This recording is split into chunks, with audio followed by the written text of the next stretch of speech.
Want to make a cute scrunchie on your Sentro 48 needle circular knitting machine? What you will need is a elastic hair tie, a darning needle, a crochet hook. You possibly could need a stitch marker, but it's not necessary, but I ended up having to use one. Some scissors, scrap yarn, and your project yarn. Your scrap yarn should be in a contrasting color to your project yarn, but in a similar weight. I am using a light worsted number 4 acrylic yarn. Also, you will of course need your 48 needle Sentro circular knitting machine. So let's get going on making our scrunchie. We're going to cast on with waste yarn. So now for me personally, I like to start at my white needle because it's a beautiful visual for me to be able to see the start of each row. I like to make sure my rows are even, so every time I crank around, I get back to my white needle, I know we're starting another row. So the first thing we're going to do is cast on. To cast on, this does not count as a row. So I start at my white needle and we want it to hook underneath the needle every time we go under the needle. Now, just every other needle for our cast on, it's going to hook. And then the other needles, it's going to go behind. So we're under, so it hooks. Then we're behind, under, so it hooks. And then we're behind. And you can see when it goes to hook, if you look here, it's going to pull that yarn down into the machine. So every time we go behind, it does not hook. Every time we go in front, it's going to hook and pull it down. And we don't want to be pulling super tight. That's going to bind up our machine, and we don't want it super loose or else we're going to drop stitches. We want it just right. So if you can see, I have just not this much tension, no tension, just like slight tension on the back, in the front so it hooks, in the back, on the front so it hooks. And we do this all the way around. Finish your cast on and I'll meet you back at the white needle to start our first row. Now, once we get back around, if we did our every other needle correctly, we should end our last needle with it behind the needle because we started with the needle in front because we are every other one. And then we know we did our cast on correctly. Now we're going to be putting our yarn all the way down into our yarn holder, and we want to make sure it's seated all the way in the front. We do not want it like this. If it's like this, these needles might not catch the yarn, and then you're also going to get drop stitches. So make sure it's seated all the way down. I kind of say it looks like a little tongue sticking out at us, and it goes all the way in the back down into our yarn tension bar. I like the middle one for the number 4 weighted yarn. That's a nice good one, but I don't rely just on this guy. I use my left hand if you watch any of my videos for tension. I'm not pulling overly tight.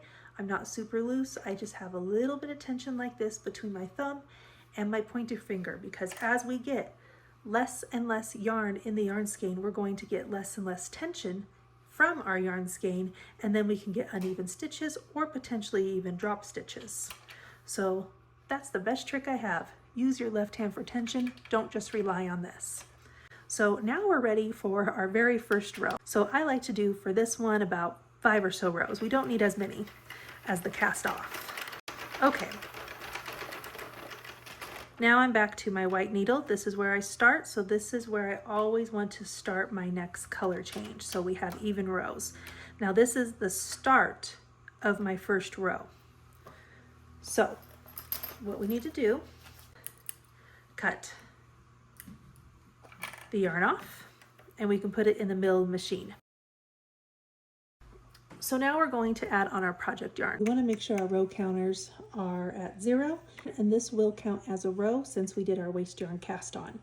Now, how many rows to do depends on how big or small you would like your scrunchie. What you could start with is around 15 rows. You can do 20 rows. You can do more rows, less rows, to kind of figure out the size that you like for your scrunchies. For mine, I'll do something in the middle. Let's do 18 rows and see how that turns out for us. Now, when we're adding on our yarn, and we want to make sure that we have even rows, again, we always want to start and stop at the same needle and change colors on the same side. As this is, I want to be my starting needle, I'm going to start at my white needle so it hooks the white yarn, and I want it on the same side as my ending yarn here, and I want to make sure this needle here has hooked my orange yarn. So what I like to do when I go to change colors, or in this case, I'm doing my waste yarn cast on and now I'm doing my project yarn, I like to hold the tails to make sure everything gets locked into place, and then I kind of give a little tug here, a little tug here. I'm holding my left two tails with my left hand and I'm cranking with my right hand. Now that I have about 3 needles hooked, I can go back with my left hand and I'm going to hold onto my project yarn with my left hand and I'm going to crank out 18 rows. Okay. Now that we have our 18 rows completed, now I'm going to stop here. I'm going to cut the end of my project yarn. I'm going to put it in the middle of my machine. Remember, this is the starting of my next row, so I have to make sure that my needle next to my white needle has hooked the yarn and it's down in there. Now we're going to cast off using our waste yarn again. And now this is the cast off side. And so when we go to put in our yarn color, again, we want to do the same exact steps. We want to make sure the needle left of our white needle, if you're using our white needle as our starting and stopping point, we want to make sure that this needle has caught our white yarn, that's our project yarn, and we want to make sure that the white needle catches our waste yarn or our scrap yarn. So again, it's like a continuous piece of yarn. Again, I hold on to my 2 tails as I crank forward to make sure they get caught. And we are going to I do more rows when I do my cast off because we're just going to let it fall off of the machine. So I'm probably going to do 10 rows just for some extra added security because it'll be easy for those live stitches of my waste yarn to unravel. Now I'm going to cut off the excess of my yarn. I don't need any more. I'm going to put it in the middle, but as you let it run out, and no more needles have caught it, as we go around, it's just going to fall off the machine. Now that this is off of our machine, we are going to do the nice stretch. Let's stretch our fabric to get it to tension. So now we have the purl side facing us. So this is the wrong side facing out, because before we close up our tube, we want to add our elastic band. Let's smush up our tube, get our tails all on the same side. These tails are shorter. And then we're going to put our elastic band over our scrunchie. Now I didn't think about this.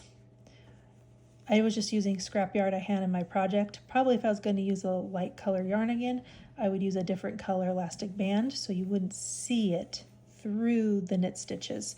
But this is what I had, so this is what I'm going to use to make the project.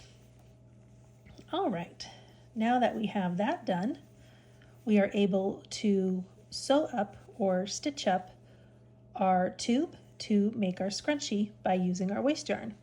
And this is why it's really important, I'm going to zoom in here, really important to use a contrasting color, because look how easy it is for me to identify what our project yarn is, remember that's the white, and what our orange stitches are. This white row of stitches that are sandwiched in between this row of orange. This is our first row of live stitches of our project yarn. So now if we look here, we have these 2 holes.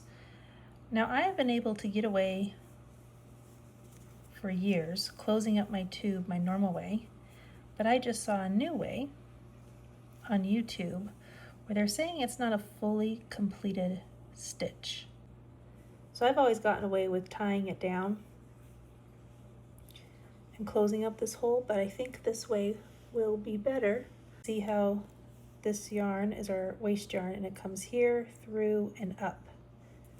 We're going to take our crochet hook, go through this loop,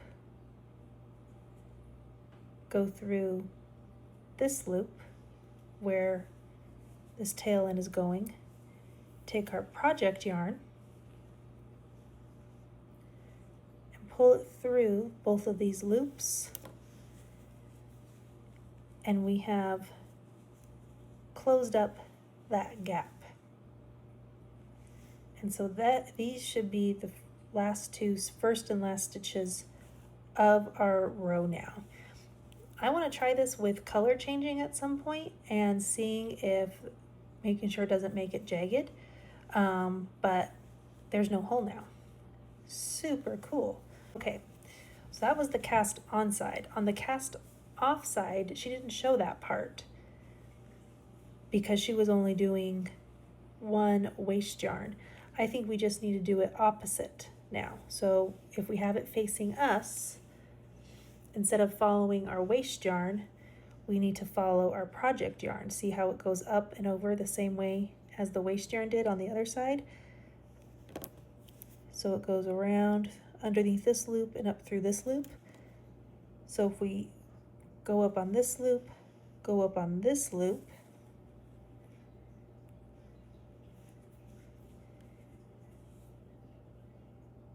wrap our waste yarn around, because we're doing it the opposite, pull,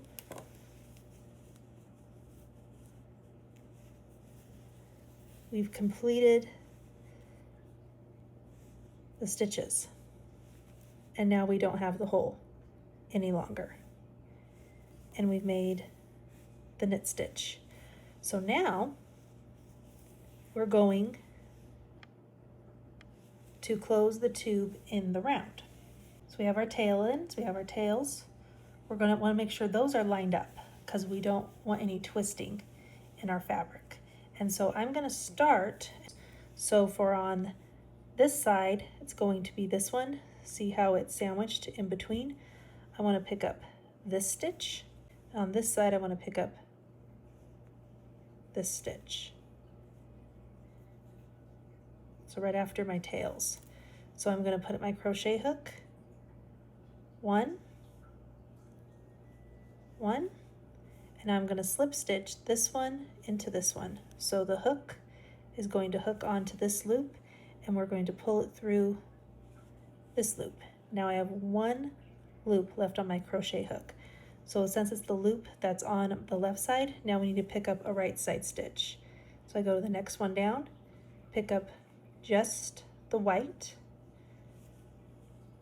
It's hard to see right here, but I do have two loops on my crochet hook, and I'm going to slip stitch this one into this one. So the one closest to the crochet hook, it's going to hook it, and we pull through, and that becomes our new loop on our crochet hook. Now we go over to the left side, pick up the next stitch, slip stitch it, one through the other, go to the right, pick it up, slip stitch it, one through the other, left, slip stitch, right, slip stitch. And we're going to do this all the way around because we're closing the tube in the round. You can pause here as you slip stitch, and I'm going to meet you back, fast forward the video, and meet you back right where we get to the tail ends of our yarn to show you how to finish closing it in the round. All right, now we're to this fun little part where all the tails are coming together. So you just want to make sure you pick up every single knit stitch so you don't drop something. And it's the most outer one, so we want to pick up that guy. I want to pick up that one. I want to pick up that one.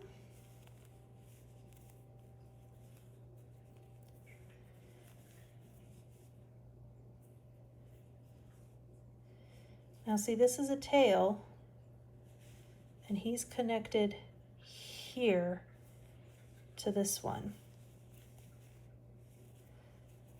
So I need to pick up this tail,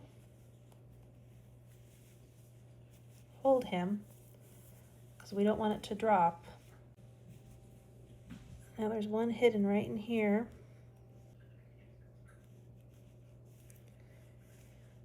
Oops. He needs to be on my yarn hook.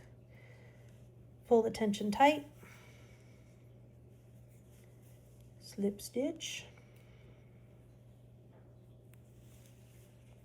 So he's secure So this tail's secure now, so he's not going to fall out. Now I'm going to pick up this one. And now lastly, I want to get this tail here. Slip stitch it around. So everything should be picked up all the way around. Now is the test. If we have done it correctly and we have picked up all the live stitches, when we remove the waste yarn, nothing is going to unravel. So let's do the easy side first. The easy side is our side over here, but some stitches were dropping. That was our cast off side, so it might be a little wonky. He should just unknit. Okay, now we're getting to where it's coming out of our project stitches, and if it's done right, nothing will drop. If it's done wrong, something will drop and we will start over. And if that's the case, that's okay. We learn from our mistakes. One side done, everything looks secured. Let's try this side. Now this is the side that people will say they have to cut out. You could use the ravel cord cast on, but this is such a tiny project, I don't think that's necessary, but I could have it linked in the description how to do the ravel cord cast on. This is our cast on side, so if we pull this in tail, all it's going to do is going to bunch up, which could make a cool look if you were making a different type of scrunchie. But for this tutorial, we want to remove it. So find the tail end. Here it is. Here's our tail. Now see when we scrunch it and then see when we pull it, see how you can see it through, hopefully those little loops. You can de-thread it or de-knit it. Pulling it out of those little loops one time around is going to unlock it. And once you get the right one, you can do a few at a time. It's going to unlock those stitches, so it's just going to make it just like the cast off side. So you can do the ravel cord cast on, also called a zipper cast on, where it's one piece and you pull. If you're a beginner, sometimes that's a lot of layers and you can get drop stitches because you're doing multiple yarn changes. So for beginners, just doing 2 yarn changes is kind of nice. And we just do this, and you just be patient. It doesn't take too long. Goes all the way around, so we're just unknitting the first row, our cast on row. Okay, we're at our last one. So undo him, cast on is off, and now it's just going to undo. And if we did our scrunchie correctly, and we picked up all the knit stitches, nothing will fall off. Ooh, it looks good. I don't see any drop stitches. So lastly, we have these 2 little tails. Everything has been secured, but they are just kind of hanging out. Why not put in a little knot? Just to secure them down.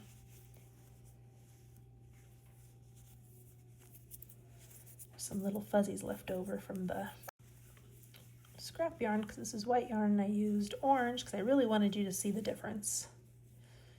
It will come out in the wash. Take our scissors. I like to even up my tails. Put the tails on our darting needle or a large eye plastic needle.